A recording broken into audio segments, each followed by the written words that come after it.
Hi, my name is Nick Cosentino, and I'm a Principal Software Engineering Manager at Microsoft. In this video, I got to sit down with Steve Ardalis, a fellow Dome Train author, and we were talking about software architecture. And I'll make this video short. The best architecture is just going to be microservices. That's it. End of video. Okay, that's not really the answer here. In fact, Steve has a course on Dome Train about working backwards from microservices back to a monolith and constructing a modular monolith. So there's a lot to be learned about different architectures like monoliths and microservices and modular monoliths. And in this conversation, Steve goes over a whole bunch of this information to try and help guide you around different ways and different things that you should be thinking about in your software architecture. So if you are building applications and services, this is going to be a great video for you to have some extra context and think through these types of things. So I think it's a really awesome conversation. So sit back, enjoy, and I'll see you next time. Steve, thanks for joining me. I think I'm really excited to be able to chat with you. And I figured if you want to start us off by giving us a bit of your background for how you got to where you are, you can start as early as you'd like. But I think it's really cool when people can hear like when you decided software was the thing that you wanted to be in. Okay. Sure. Yeah, I guess we'll start early. I was born in the 70s, and personal computers didn't exist at that time, but I was a baby, so I didn't care. But by the 80s, they were starting to become a thing. And my first home computer, I guess, there was a Commodore VIC-20 in there somewhere at school, but then at home, my dad bought an Apple II Plus computer, Okay. and we would, between us, program games that we'd get from a magazine. We could type in all the code and then play whatever silly game there was, and that was kind of cool. And that first was my introduction to computers, and having a computer like in my house that I could play on was definitely, I think, influential to my future career. I didn't think at that time like this is what I really want to do. I want to be a programmer so much, but I did really enjoy it, and I was curious and tried Sure. things and all that. And I was lucky that we had some computers when I went through public school and got to high school, that we had the ability to take a programming class, which I enjoyed. And then when I went to college, I was really into physics. So my major was going to be physics, and I was going to do that. And I got a scholarship that wouldn't let me pick physics as the Oh, major. I had to pick like math or comp sci or something else. So I was like, fine, I'll do comp sci because I like computers and physics. And then by my sophomore year, I was, freshman year physics is pretty easy. I thought by sophomore year, the physics stuff was like really hard. You'd get like homework problems. Here, do these three problems, and it would take you like an hour and a half to do three problems. And then the computer science stuff was like, hey, go write this program. You've got a week, and go hang out with your friends in the computer lab and work on it together. And that was a lot more fun and easier. And I was also thinking like, what am I going to do with a bachelor's degree in physics? interesting. As a Okay. job, right? Yep. This is mid '90s at this point where I'm in school, and with computer science, like obviously that was just booming all through the '90s. Things were doing great, and the whole .com thing was springing to life. And so I decided I would just major in comp sci, and so I got a computer science engineering degree.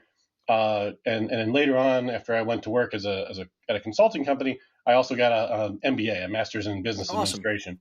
And so that's kind of my formal education. And so I have, sort of a traditional background as far as how I became a software developer was I went to school and learned that stuff in addition to doing my own thing. Something else that I started in the 90s was there was a website that someone else started called ASP Alliance, and it was for active server pages, which had just come out in like 1996 or 97. Okay. And it basically provided folks that were willing to write articles or share content a place where they could play around. They could upload stuff and you could do whatever with it. Basically, had FTP access to your own folder. And Okay. so I joined that, and I just started putting all kinds of stuff out there on what I was learning about ASP. And my first job was building stuff with ASP. And so as I would learn things, I would put them in ASP Alliance on my site. And that became like really my first blog, although blogs weren't a thing at that time. That word didn't exist. But I would share what I knew for me so that when I went to another client and needed to know how to do this stuff, instead of carrying around like a notebook or whatever, or I didn't have a laptop at the time, I could just go to my website and be like, oh, here's all my notes. Here's how I do this stuff. Right. And I had all the source code and everything right with it. So that served me well. And writing and doing that opened a lot of doors for me over the years. Before we move on, this is just a reminder that I do have courses available on Dome Train if you want to level up in your C# programming. If you head over to Dome Train, you can see that I have a course bundle that has my Getting Started and Deep Dive courses on C#. Between the two of these, that's 11 hours of programming in the C# language, taking you from absolutely no programming experience to being able to build basic applications. You'll learn everything about variables, loops, a bit of async programming, and object-oriented programming as well. Make sure to check it out. That's super cool. There's a handful of things that I wanted to make sure I could go back and touch on from, Yeah, from sorry that for that the recap. long monologue. No, it's awesome. The one thing you had mentioned about having computer early access at home, right? Like, uh, I had interviewed Scott Hanselman, and he kind of talked about that being like a pivotal thing in his entire life trajectory, where he was like, his parents had sold a van and were able to get a machine to have at home that he could use, and because like his his I don't know if it was, I guess it was elementary school. A teacher that he had was able to say, like, I think that he would do well at this. So his Hmm. parents were like, sure. And for him just having access to that, because not everyone does, he Right. was saying like that's something that really changed his trajectory. So I loved, and I've been hearing this more from a couple of people. I didn't grow up with the magazine sort of era with the source code, but it sounds fascinating to be able to say, okay, there's a book that has code in it. And if you, I'm not saying this was your only way to play video games necessarily, but having like a book that if you copied the code, you could have a video game to go play. Yeah. I think that's super cool. And this was I all think pre-internet, so that was like the only way you were going to get it. The magazine didn't come with a disc or anything, and later on that would happen. You'd get a CD or whatever with the magazine, but in the early '80s, it was like you got to type it out by hand, and if you right. make mistakes, you got to find them. Yeah, I think probably the earliest I saw with the magazines and code or like sort of like demo software would have been, yeah, like that kind Like of idea where you shareware in get a the CD '90s. or a, Yeah. yeah. And I can remember like at that time, even for me, I I think it was like I like computers, but I don't think that I was thinking like programming. I think my father probably saw it and was like, "Hey, yeah, he'll probably get into software development." So he was always pushing me because he saw me playing video games. He'd bring home a book that was like how to program like Doom in like C++, and I'm like, "No, I'm playing Doom. I don't know what you mean Right. go program your own Doom levels and stuff." So, yeah, I think it's cool. I think a lot of people kind of get some early exposure through video games and things like that, which is Yeah, and like having Minecraft I some. think helps a lot of kids these days, like in the last 20 years or whatever, get into that too. And there's a lot of programming aspects in Minecraft that a lot of kids are picking up. But it occurs to me just as I was telling the story, like my kids, my youngest kids, I have 9-year-old twins. They don't actually have a PC that they can just go play around on. So I'm like, Mm. maybe I need to do that. But there's so many more concerns about having young children on the internet now than there were in the early '80s too. So it's a Yeah. balance. Yeah, and I absolutely get that. I worked before Microsoft. I worked in digital forensics for 8 years, and like what we did was basically trying to create software to help kids that had gone through some bad times, especially like through internet activities and things like that. So it's scary just how much access there is on the internet. It's such like a blessing and a curse at the same time. Right. So Right. definitely understandable. But yeah, the I had also talked to someone recently that said they went to college for physics and ended up having a pivot into software, which I thought was awesome. I can't imagine going for physics because I know I had my entry level stuff in computer engineering, and I was already like high school was super easy, and then anything at the college level was immediately kind of pushing me over the edge of like, nope, like get me to the code so I can I can Right. pass. Very cool. Yeah, I had a really good high school physics teacher, and I think that made a big difference and why I really loved it. But then the amount of effort to get to anything useful once you get past mechanics just went through the roof. So and the amount of math that you needed to have, and with comp sci, like my degree required a decent amount of math, but what kind of math do we use day to day? It's like I don't even use trig or calculus. Most business applications don't need any of that. Right. And yeah, this is something I try to bring awareness of. I know like if people are going through school for computer science, like almost by definition, computer science is like heavy in math, but Right. practical application. when I talk about this, I try to remind people it's very much domain driven where your math comes in. If you're working in finance, if you're working in graphics and games, like these are going Right. to be things that have a ton of math Yep. because of the domain. But if you're just building like a CRUD application, or even, I don't know, like there's a lot of back end stuff where you're building it and the math doesn't come up unless you're trying to do like performance optimization and you want like statistics about like your P95 or your multiple nines of Yeah. Statistics uptime and and all that. stuff. Yep. But even then it's like I don't feel like you even really need to understand how it works. Like, it's great if you do, but like if you can have tools that give you the numbers and you're like, I know I need to make that number go up or down, like it's not not so Right. bad. Yeah, and a lot of that stuff, even in the games, it's like the person that writes the game engine really needs to know the physics, right? But you can pick up a physics engine even for JavaScript, right? JavaScript has physics engine libraries, or if you want to build a 3D game, you can use Unreal Engine or Unity or whatever, and uh, you know that's outside my domain. I'm not a game developer, but I know those things exist, and if I Mhm. wanted to build a game, I wouldn't necessarily have to figure out all the trig of how to this thing appears in front of that thing in this 3D world. Like I had to do a little bit of that in college, but it's not something I've ever had to do in my professional career. Yeah, and even for me, like I tried to pick up some Unity stuff on the side over the years just because it was fun and I wanted to like video games always kind of pull me back because it's a passion. Like I love playing video games. So I'm Hmm. like, hey, like, it'll be cool to dabble in this. And yeah, like I used Unity so that I could avoid a lot of that.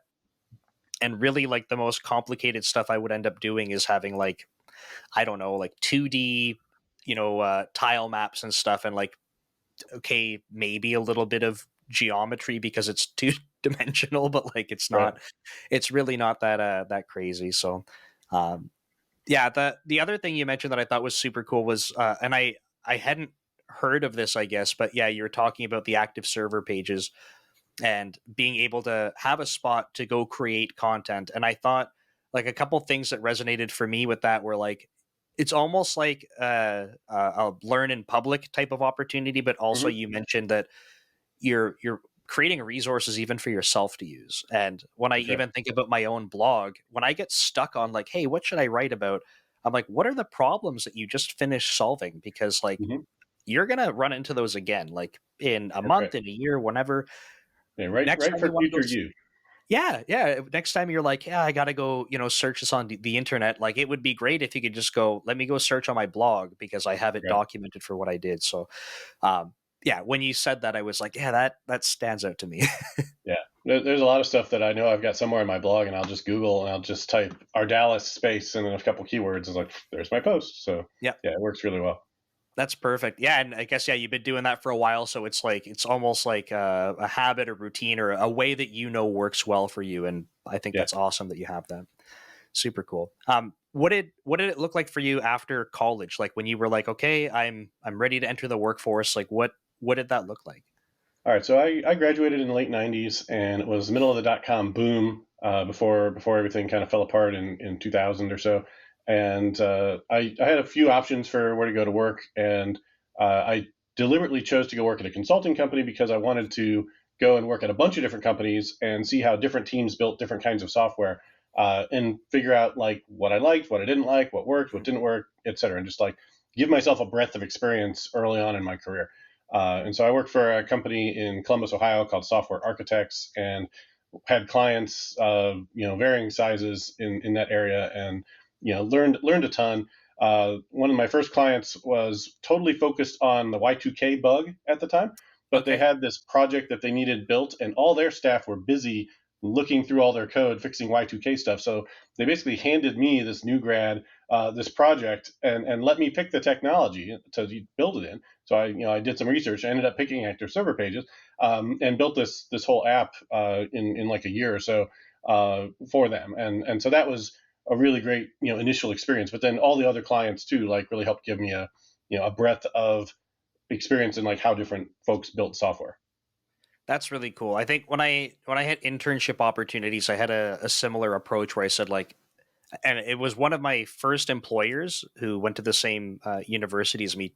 Basically, highly suggested. He was like, if you have internships, he's like, I highly recommend you go find a bunch of different places. Like, when else? Because we had 6 internships, and he said, when else in your life are you going to have 6 opportunities that are 4 months long to go work wherever you can, Right. apply to. So he took me back for a second internship, and after that he said, I'd love to have you back again, but he's like, almost like in good conscience, I can't, because I want you to make sure that you have a good breadth of experiences. And I kind of took that to heart and was like, okay, like, let me go try different domains, building different types of things. And yeah, I think it's important because, and maybe it's a lot trickier now with, I think it's people are really feeling like it's harder to land like their first job and that kind of thing. So I want to be have awareness of that I can't just sit here and be like, oh, just go try a million Yeah, it's so things. easy. Right.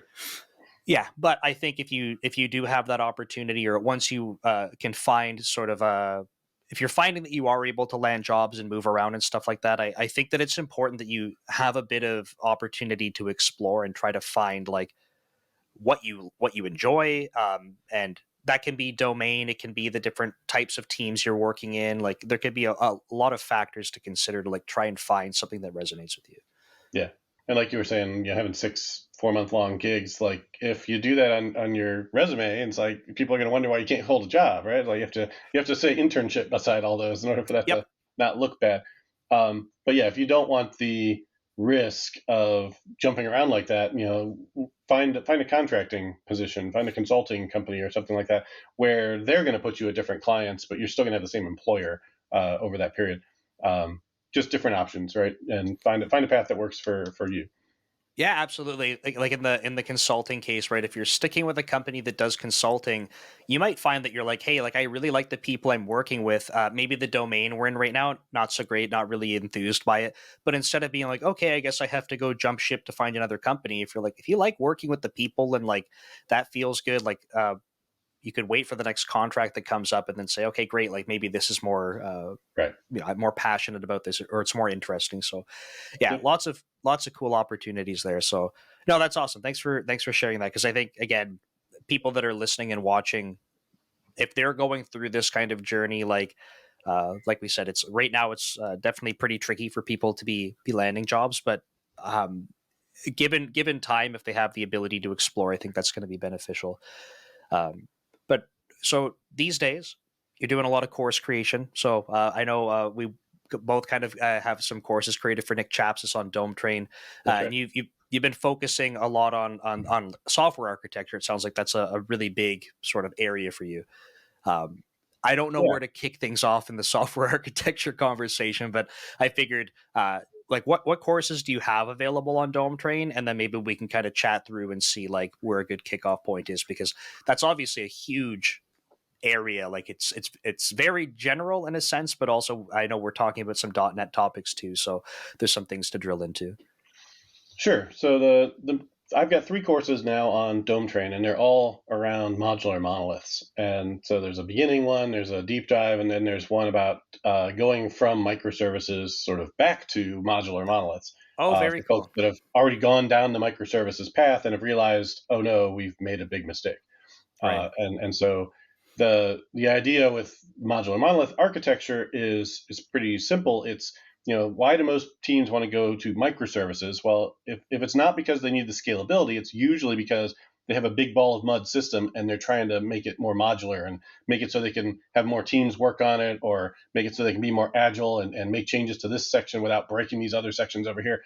Well, they really just want the modularity. They don't want the distributed system and all the Right. complexity that comes with that. So if you could get the modularity and still have a monolithic application, you would get, sort of this Goldilocks solution. And then if you do have individual modules that should be standalone, you can kind of tease those out as microservices if it makes sense.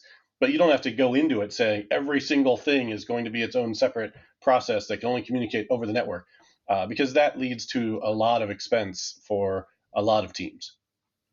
Absolutely. And I think, yeah, like I've definitely been observing a shift completely backwards away from microservices, right? Like I don't know for how long, but for a long while now, it's been like, hey, everyone, microservices are the way, because it's almost like on paper, it looks really good. Like it's the Right. ultimate for modularity. Everything's totally decoupled. You have all of this flexibility through it. But in practice, it's very much like there's a lot of overhead for trying to manage how all those things work. And Right.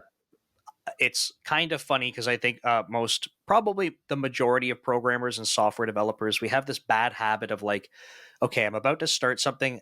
Like, what does perfect look like? And okay, well, if I have ultimate like flexibility, all this modularity, it must be microservices. So let me just start by focusing on building in that direction. But Yeah, the scale and all that kind of stuff that you would be like sort of requiring microservices for, like you don't have that. Like you won't even might not even have customers for a year, like, and then you get a couple of customers, and so why do you need something that right, horizontally scales like crazy? It's like it's just right. overkill. Yeah, I mean, and you look at sites like Stack Overflow, they are running on like one or two servers with a monolithic application. I don't think 99.9% of the business apps that most .NET developers are building are ever going to have anywhere close to the traffic that Stack Overflow has. And Right. so, you don't have to have or necessarily need microservices to build a fast, scalable application. Right. They Now, you end up you see like a solution, like microservices are a solution for scalability and things like that, but that's not the only solution. So right. it's And there's some resume driven development going on there too. I mean, a lot of developers are like, hey, microservices are cool. And if I want to like build out my resume for my next position, I better learn about that. So if I can apply them here, that would be great for me. And it's probably good for my company too. But I really want to learn about microservices. So let's do that. Right. And Martin Fowler wrote an article about it. So it must be great. yeah, I that's a really interesting point, right? That like we're we almost like cause the problems for ourselves where we kind of say, okay, well, people are talking about this, how do I make sure I can jump on the bandwagon? So okay, like if there's an opportunity at work, we could try this thing out. People are talking about this is the direction it seems like, and we kind of like it's like a vicious cycle of doing it. So Yeah. that's Yeah. There's a hype train and you don't want to miss it. And so often it ends badly for folks because, you've got to analyze the problem and come up with a solution that matches the problem's needs. Because in architecture, the first law of architecture is everything is a trade-off. And yes, microservices is an architectural style, but it has all kinds of trade-offs versus other architectural styles. absolutely. And I didn't realize that you had this third course you mentioned about going back. Yeah, So from your perspective, I just wanted to kind of dive into this part because it's fascinating to me because it's funny seeing people talk about it online where you see the shift of everyone talking about microservices to a lot more people saying like that is probably overkill for like basically 99% of people. It's going to be overkill. 99% of what you're building, you're not going to need that. So in situations where people have gone and they've started building out microservices, in my head, it feels like it would just feel very backwards to start like pulling code back into like a common spot. So can you walk us through without just revealing all of the course details, but can you walk us through like high level, what does that look like? And could you think about like as I'm saying this, like these mental barriers where you're almost like fighting against what feels like you're starting to like couple things back together or something like that? sure. Yeah. So one of the things the course includes are a number of case studies that are companies you've heard of that have done this and the reasons why and the results. And a lot of times it's performance and cost because having a lot of out of process communication for things that need to communicate a lot is way more expensive over the network versus putting everything in one place and just using in process communication. And in some cases, you might be building with the latest and greatest cloud native technologies, right? So you've got everything is in a service bus, and you got these serverless functions that are doing the work, and you're paying for every single message that happens. And so you build this architecture that needs to scale really large. Like let's say you're processing video for YouTube or something. And I'm sure YouTube doesn't do this, but imagine that every time a video comes in, you've got to go and analyze it and look for copyright violations. And Sure. so for every like couple seconds of video, you're taking a piece of that, throwing it on a service bus, sending it to a serverless function, having it do its thing, put it back on the service bus, have something else pick it up, right? Whereas you could have had a worker sit there and take a whole video in and just run through it and scale out as many workers as you want, right? But now it's not microservices because there's just one worker doing one job, right?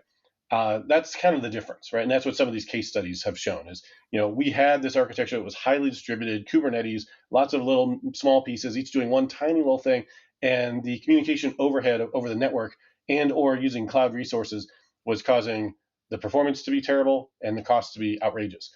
Amazon Prime had an example that was video processing related, and they cut their cost, to themselves because they were using AWS, of course, by 90% by taking a microservice-based architecture and consolidating it down into a more monolithic approach. So the first thing I do is I show why, right? What is the justification for why you might want to reconsider microservices? And being able to say that other companies have reconsidered this. It's not too late. You can come back. And then after that, it's do a bunch of testing, make sure you understand what the system does now, because like any refactoring, even an architectural refactoring, you want to be able to do it from a place of safety where you know that when you're done, you haven't broken anything. Everything still works. Right. So I emphasize making sure you have proper testing in place, and then after that, it's a matter of identifying what needs to come together and in what order. And usually it's things like you've got separate databases because microservices ideally should have their own data, and so you look at consolidating that, and then the functionality is usually the next piece, and you can identify hotspots where you do have these two microservices that aren't performing well enough or are extremely chatty with one another. And probably that was a poor design choice in the beginning to split them, right? And that's one of the problems with microservices. If you make a bad decision, it will get really expensive. Whereas if you make a bad decision with a monolith, it's like, you can always refactor it, just change the methods or move the functionality from this function to that function. It's cheap, right? Microservices, you make the wrong call and it's way chattier than it should be. It's going to be very slow. It's going to be very costly. And so bringing those types of things together as sort of the low-hanging fruit, the first things you should tackle, is one of the things that I recommend. And I would imagine too, when we're talking about live distributed systems, if you have a bunch of microservices, you were talking about the cost of the chattiness, right? But even I could imagine the cost of the development effort to go refactor something like that's live, where Mm-hmm. you're like, you have 2-3 services, however many services you're dealing with, and you're like, we need to make changes to start optimizing these things, but now you have to go change them in multiple live services that are running. Whereas if you have the monolith, the development overhead, I'm not trying to say like, obviously there's differences in how complex someone's code might be. So that aside, Sure. when it's in one spot and you're not like, how do we like version the APIs between these things so that we don't have to like basically have downtime to go deploy them? Like I can imagine that's way cheaper. And what you just described is everyday life for microservices architecture. Every deployment, you have to think about how can I do this so there's not downtime and I don't break that other call, right? Like, oh, this other thing needs a service that I need to expose, or I need to change the message that I'm sending on the service bus to include another field or whatever. And every time you change anything like that, all your other things might depend on that and might break. So, the complexity around that is much higher with microservices, and it's not insurmountable, but it does require a lot more rigor in terms of your software engineering practices to do it in a way that doesn't introduce downtime. Absolutely. And like for context, like so at Microsoft now, I've switched teams, but I used to work on one of the deployment teams inside of Substrate, so all of the sort of backend infrastructure for the Microsoft 365 products. And like the nicer part about deployment was working with the microservices as the deployment team, because we would have these things where it was like, go deploy them. It's nice to work with for us. The stuff that was more challenging was monolithic deployments for us, because if one team had an issue with a monolithic deployment, we'd have to go, sorry, every other team part of this deployment, no dice for you. And that's a really crappy spot to be in. But big difference here is like, if we're talking about scale of Microsoft, there's hundreds of services and hundreds of these teams that are separated out doing these services, and they've truly carved out like more isolated pieces, and they can decouple themselves from that work. So it's almost like I'm curious about your perspective on this, but in this case, it's almost like the microservice is like a team function where the team itself can be like isolated and work through things.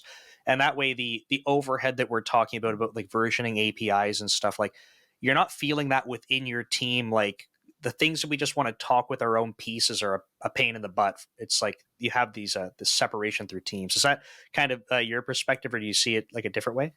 Yeah, I mean, ideally, each microservice should have a team dedicated to it, and that team should be able to independently release that software, and not worry about, or have dependencies on other microservices.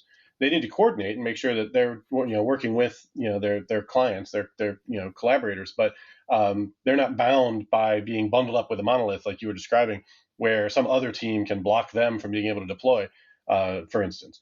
One of the reasons why a lot of companies go to microservices, in addition to a host of other reasons, is to get that team scalability, where it's like, we've got an app and we're not moving fast enough to compete, and we've got 10 developers on it, we've got 20 developers on it, and they're all stepping on each other's toes inside this repository, and there's merge conflicts all the time, and blah, blah, blah. If we had microservices, we could have, 3 teams, each working on different parts of this, and we could go faster overall, is the dream. Right now, in many cases, that dream is a nightmare, because now you've got 3 teams that all need to talk, and it's constant meetings. And every time they need to make a change, it's weeks instead of minutes, because they have to coordinate at various meetings when to make those changes. But the thing about the modular monolith approach is that you can do that, right? You can say, this team is working on that module, which will be integrated into the monolith, and they can still deploy behind feature flags as often as they want. And then the monolith just ships on a regular cadence, as long as no one has a showstopper bug, which, if you're using feature flags and if you're writing tests properly, is all achievable, right? And so that 99% of the time you're deploying on a regular, consistent cadence, and any team building any module can have their changes going out on that cadence. Right. No, that's a really interesting point, right? So the and you kind of said it like in the beginning of our conversation, but it's like this Goldilocks scenario. But when you have a modular monolith, the point is that you are decoupling code. Like you have modules that are their own areas. They don't have to be conflicting with each other.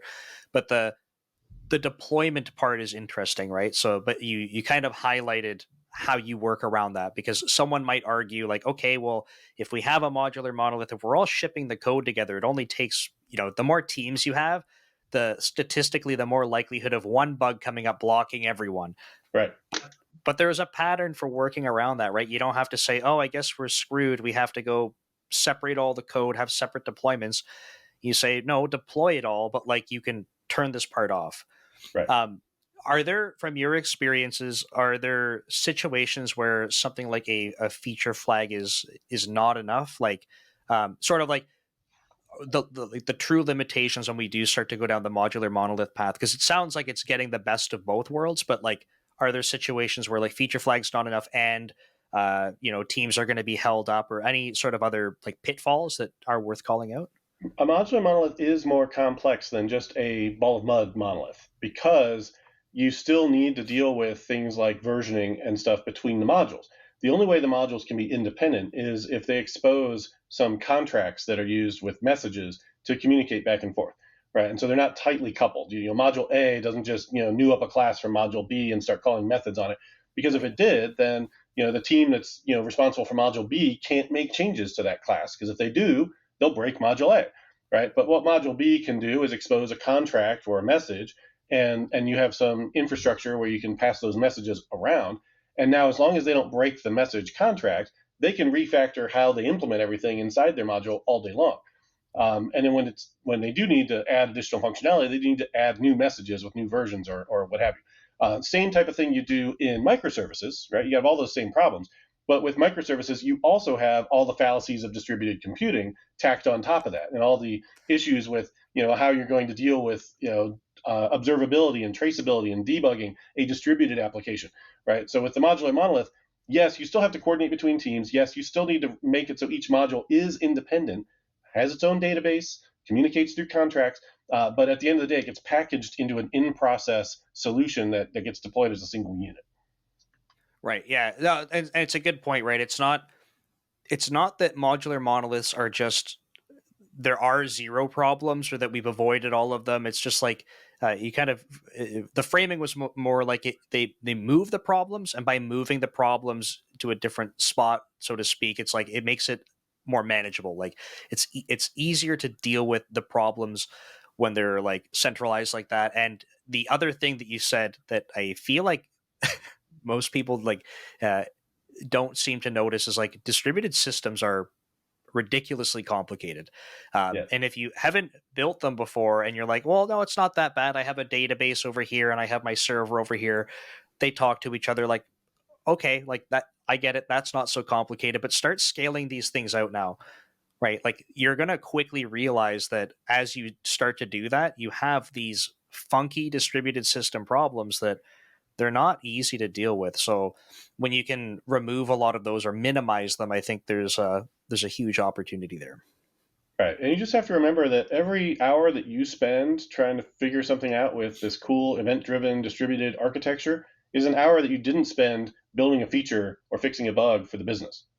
Like that all that stuff is just, overhead for Right. you to ship working software.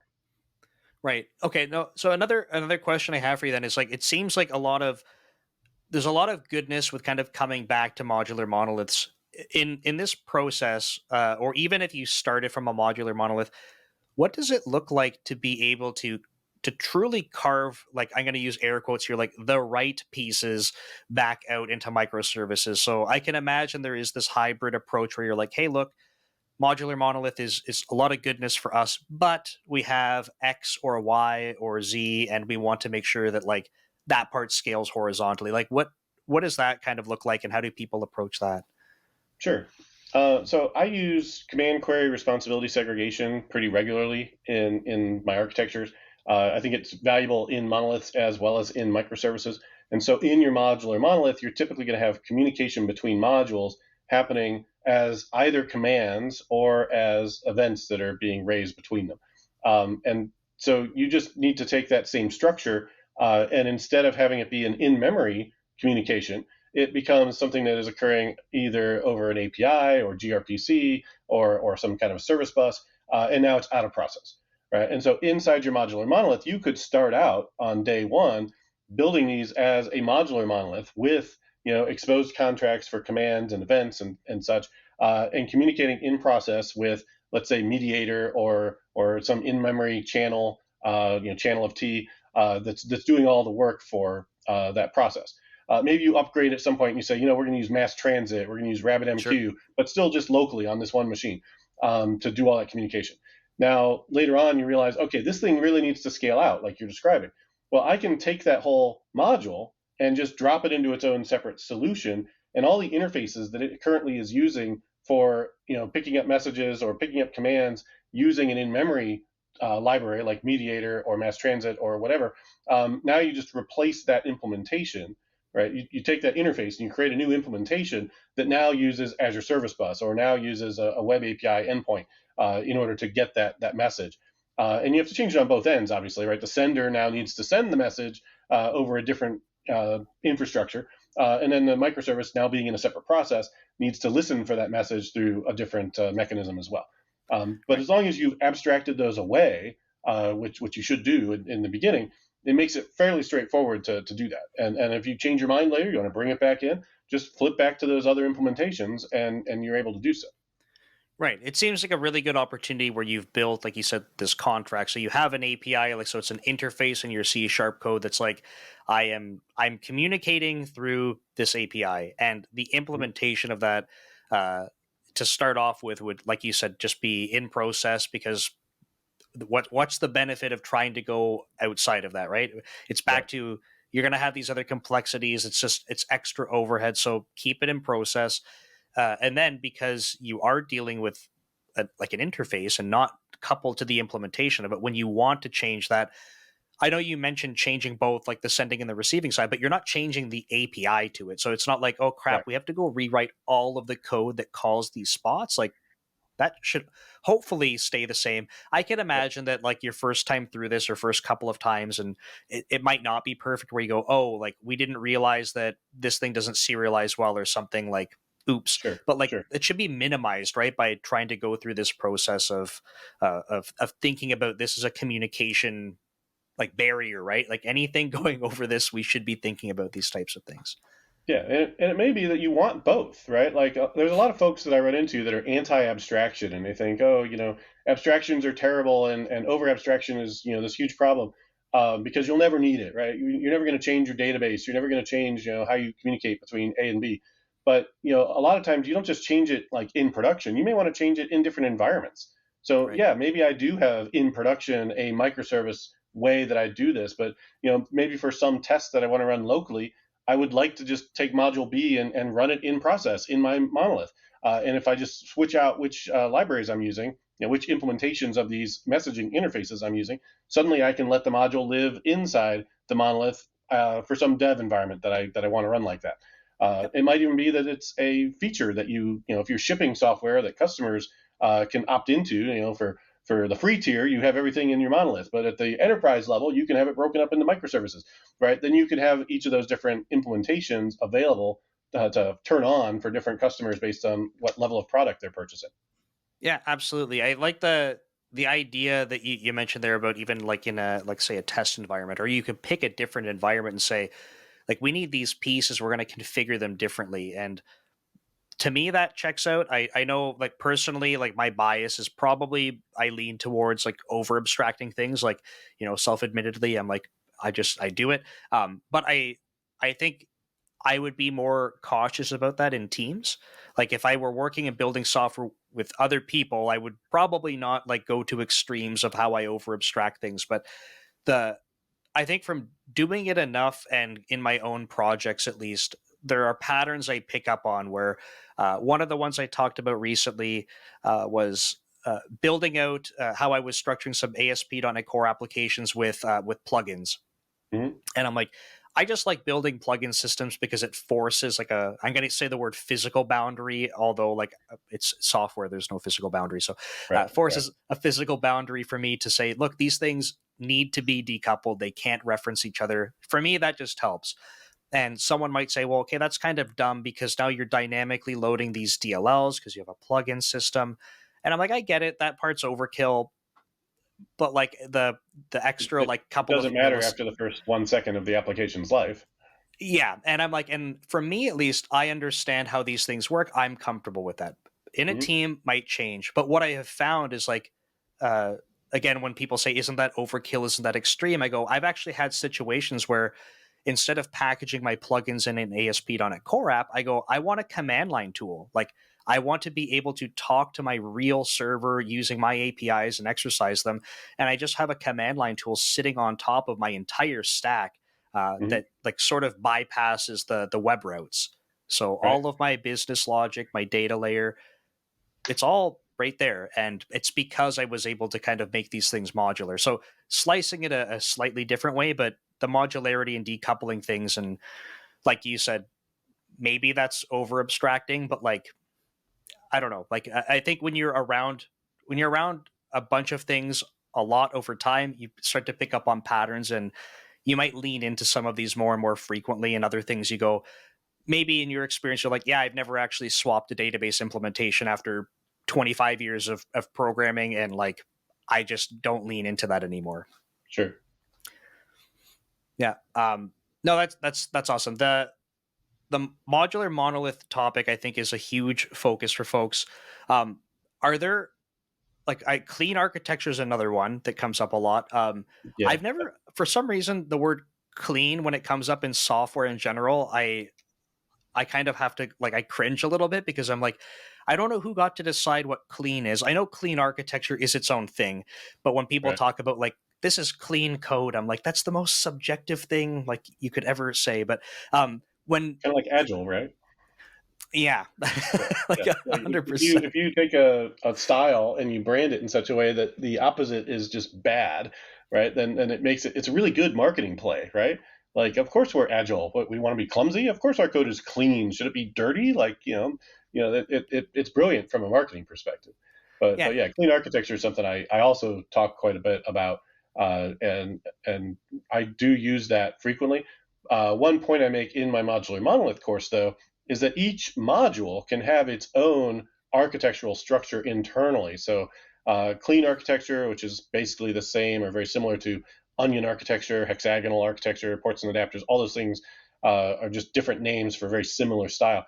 You could have some modules that use that style and have multiple projects for infrastructure and domain or core entities or things like that. But if you're really into vertical slice architecture where you don't care about all that, you just want one project, you've got your endpoint and all the things it uses, and you just have a folder for each feature, let's say, right? You can totally do that in an individual module also. And that's another thing that folks use as a benefit of microservices, is that each microservice can make its own decisions that are best for it. In a modular monolith, you can also do that. The one thing you can't do typically is make a decision to do this module in Java and that module in C#, right? You're pretty much going to all be in .NET if you're building your modular monolith as a .NET monolith. That's a really good point, and thanks for bringing up the fact that like architecture is not something that has to be universally applied to an application at all different points, right? You might have the overall application follow some architecture. Makes sense. And then, as you said, kind of breaking it down into the modules themselves can have their own architecture. I think that's a really key part. And I think probably goes unnoticed a lot because it's like, well, what's the overall architecture for this application? We just have to follow that. But I know, like for me, like in the beginning, and probably the same for many people that started out, like layered architecture is like, it's the thing. Like you just build things in layers. Like that's the the traditional way of like doing these levels of abstraction and stuff. Yeah. So, okay, like that's how I started. It took a long while to sort of unlearn that and learn other patterns, right? So unlearn just doing layers and following other things because they might make more sense. But I actually find that when I go down a modular monolith path or like plugin architecture, vertical slices within my slice, within my plugin, within my module, I kind of my brain defaults back to, okay, let me build the layers within here. Mm-hmm. And it's its own layered architecture, but in its own little narrow vertical. So yeah, that's how my brain ends up going. The principle that I generally try to follow, and I think it is very valuable in most software situations, is separation of concerns. And it's a little vague, like what is a concern, right? But things like data access being coupled to user interface decisions, right? Those should usually be things that are separated somehow, right? They should be in different classes, if nothing else, or different functions, and they should communicate through some abstraction or data type or construct that doesn't leak the details of either side, so that I could have how I get the data is totally independent from whether I'm displaying this in a console app or it's a React app, right? And that's pretty fundamental to software design, I think. Although many developers would say no, just put it all together and it'll be faster, it'll be easier, it's simpler, I can see it all at once. Like I think that's something that over time you learn that there's benefits to having it separated, and when you're newer in your career, maybe it's easier and faster for you to see everything together at once. But there's downsides to that you start to run into as software evolves and changes, and it becomes useful to have seams in your software where you can say, no, we're going to just deal with this section by itself, and not be concerned with the other concern, right? Yeah, no, I love that, and I think your example definitely holds true from like feedback I've seen online. People talking about these things, like why would you go through the overhead of taking some call it like a data transfer object, some class, and you have it here and you have almost the exact same thing on the other side? Like why would you go translate between these things? That's literally just extra overhead. You're never going to need this type of stuff. And I've, at least from how I've built software, I have run into situations all of the time where the way that I'm storing data and accessing it, whatever like record comes out of that, whatever that looks like, is just not the same thing that I need on my API. And they might start very, very similar. And if on day one I said, you know what, all the way from my data access layer, I'm going to pass the same type, like literally the same type all the way up, it would work. It would work and it would be fine. And then maybe in a week, in a month, at some point, at least from my experience, it's almost guaranteed that it's going to change. And that will mean if I want to rename something, and we have to remember, like, if we're talking about web services, these things are live and running. Right. So if I'm like, hey, I just want to rename something in the database, it doesn't make sense anymore. Okay. And if I was using an ORM and it was mapping, if I needed to rename it in the code as well, so it made more sense. All of a sudden, just changing the name of a property that I have in code is now going to propagate through, and my API response is going to break. Like, right, for everybody. and it's like it's a ridiculous problem to have. But I don't know. Like for some people, that might be something where they're like, I can manage that. That's fine. But I've just had enough situations where I'm like, I'm gonna put in some translation layers and like, Right. And I've you just could make the seen it enough. argument. You could say, well, when that happens, then I'll introduce a DTO, right? But now your architecture is totally inconsistent. It's like, well, sometimes we just use the data entity, and sometimes we have our bespoke API DTO that we use. And, well, how do you decide which? Well, it's complicated. It depends if we changed something at some point in the past 2 years. Like, Yep. that's not great. Some new developer joining the team is not going to ever understand those arbitrary rules. Whereas if you just say, look, these are the contracts that we use for our clients of our public API. This is the wire format, right? That's going to go over the wire. And over here, this is how we store our data. And those are barely related, they're coincidentally related. And yeah, there's definitely problems where I've seen folks that use their data table, their table schema essentially as their wire format protocol. And you end up with things where they add metadata like last updated by or last update date or create date or whatever, and then that just magically appears on the DTO, and so someone can make a post to the API and decide to fill in like, oh, this was created on 2050, right? Yeah. And then inside the application where it's like, hey, here's the most recent things, like, oh, look, there's this one created in 2050. It will always be the most recent one because somebody overrode your system and was able to write to that field that never should have been writable in the first place, never should have been exposed on the post endpoint as something that someone could even send to you. Yep. Yeah, and I had the same type of example going the other way, where just more data was added into the records on the back end, and now we're just like sending back to the front end more information than it should probably be able to see, and it's like, Right. but we needed it in the back end as it was doing some processing. So it's they're separate things. Over posting and data leaking out, like both of those problems happen because you were too lazy to have two classes. Like it's not that hard to write a class in C# or a record. All of the Records performance overhead, of of mapping between that's what's slowing your app down, is copying one DTO to another. I'm sure. That's right.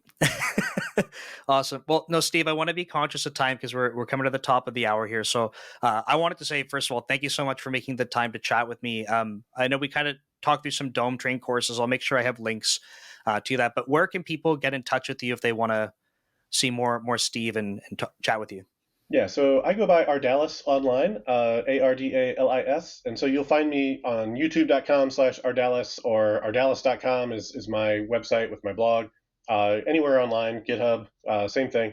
My company is Nimble Pros, and we build software and help teams ship better software faster. So if you're looking for training or mentoring or help with moving from microservices back to monolith, or from a .NET framework app to the cloud and .NET Core, that's a lot of what we're doing for teams these days, along with a lot of domain-driven design to kind of help them get there.